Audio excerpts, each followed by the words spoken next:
Good morning. আশা করছি তোমরা সবাই ভালো আছে। তো আজ আমি চলো তোমাদের সঙ্গে আরেকটা নতুন রেসিপি করি। তো সেটা আজকে আমি করে দেখাবো সবজি দিয়ে ডিম।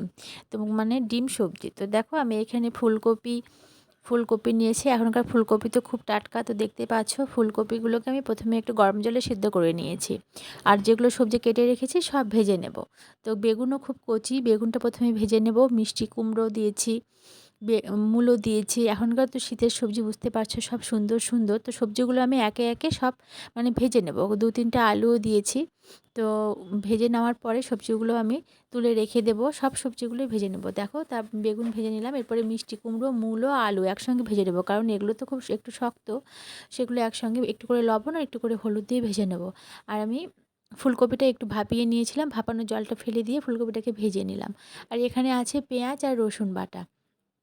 অন্য মশলা এখানে নেই, শুধু পেঁয়াজ আর রসুনই আছে। আদা বাটা আমার এক্সট্রাভাবে ছিলই।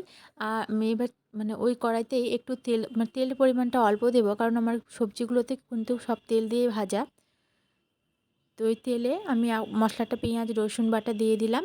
আর দিয়ে দিলাম এখানে পরিমাণ মতো হলুদ, লবণ, জিরে গুঁড়ো দেবো, আর আদা বাটা, আর শুকনো লঙ্কা বাটা। আর ওই পেঁয়াজ আর রসুনের বাটার মধ্যে কয়েকটা কাঁচা লঙ্কাও আমি দিয়েছিলাম।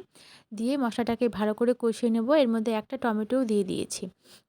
এখনকার টমেটো একটু শক্ত, তো টমেটোটা সেদ্ধ হওয়ার জন্য একটু ঢাকা দিয়ে রেখেছিলাম। টমেটোটা সফট হয়ে গেছে। এবার সবজিগুলো আমি দিয়ে দেবো। সবজি বলতে সব সবজি দেবো, আর শুধুমাত্র বেগুনটা রেখে দেবো।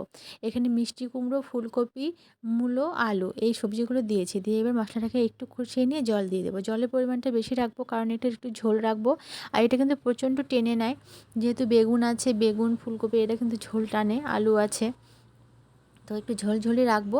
যখন মানে দেখেছি আমি ফুলকপি, আলু, মূলো এগুলো দেখছি সেদ্ধ হয়ে গেছে, তখন আমি ডিমটা আমি আগে থেকে সেদ্ধ করে ভেজে রেখে দিয়েছিলাম। ডিম আর বেগুনটা দিয়ে দেবো। এবার একটা বলক উঠলেই আমি নামিয়ে নেবো, মানে ফুটে উঠলে, আমরা আবার কি বলক বলি বাড়িতে, আবার ফুটেও বলি। যাই হোক, এবার আমি নামিয়ে নেব। তো এই নামানোর আগে একটু গরম মশলা দেবো আর ধনে পাতা।